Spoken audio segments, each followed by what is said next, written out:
number of axles and the distance between the axle or axle assemblies on which the vehicle or combination of vehicles are operating. The space between them measured from the center of one axle to the center of another also determines so the type of highway and then the number of axles that the vehicle is carrying. Remember, I've already told you what the axle means. So the gross vehicle weight of a vehicle or combination of vehicles, the tire weight published by the manufacturer gives you the maximum load limits that a vehicle can carry. Remember, we already saw what a gross vehicle weight is already. Then axle load and enforcement. The problem of overloading the urgent need for its effective control have been identified as key focus areas of actions by all countries in the ECOWAS region. People load. Those of you who have been to the Takrady Harbor, Tema Harbor, as I speak to you, our roads are getting spoiled, especially the Tema motorway. The load that the vehicles carry create a lot of problem because they overload the vehicle without any control, and that has been identified as a focus area for action by all ECOWAS countries. Overloading is not only significantly as the rate of the toll. The overloading will spoil the road pavement, and then coupled with inadequate funding, because Ghana and the third world country for that matter in ECOWAS, we don't have enough money for the repairs of these roads.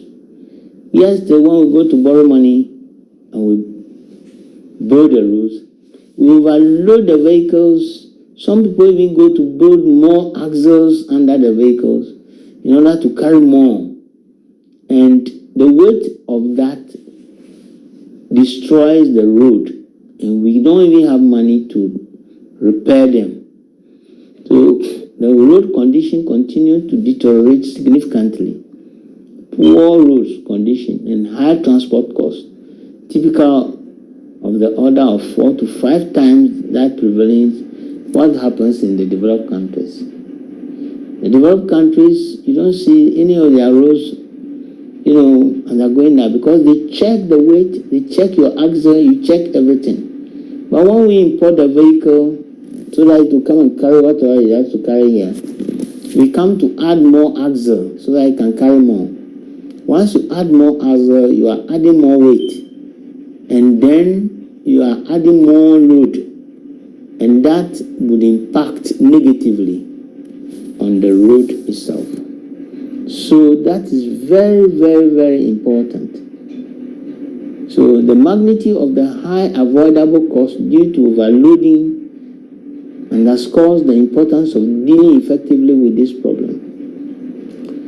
So if we don't do that, if we don't view it as an act of disinvestment, since past investments in road infrastructure often supported by donors, we are not protected. The donors will not come back. They are telling us that they give us the money and we spoil the roads the more. So clearly, there is a compelling and an urgent need to take corrective action to avoid a situation in which poor roads and high transport costs becomes an insurmountable obstacle to economic growth and development in the countries of West Africa or the ECOWAS sub-region, including Ghana. So we have axle load enforcement explained, I've done. That is, fatigue is the progress damage from many applications of a load. Roads bends under vehicles loads, and road pavements usually break up after fatigue failure. The lower the wheel load, the less the pavement bends.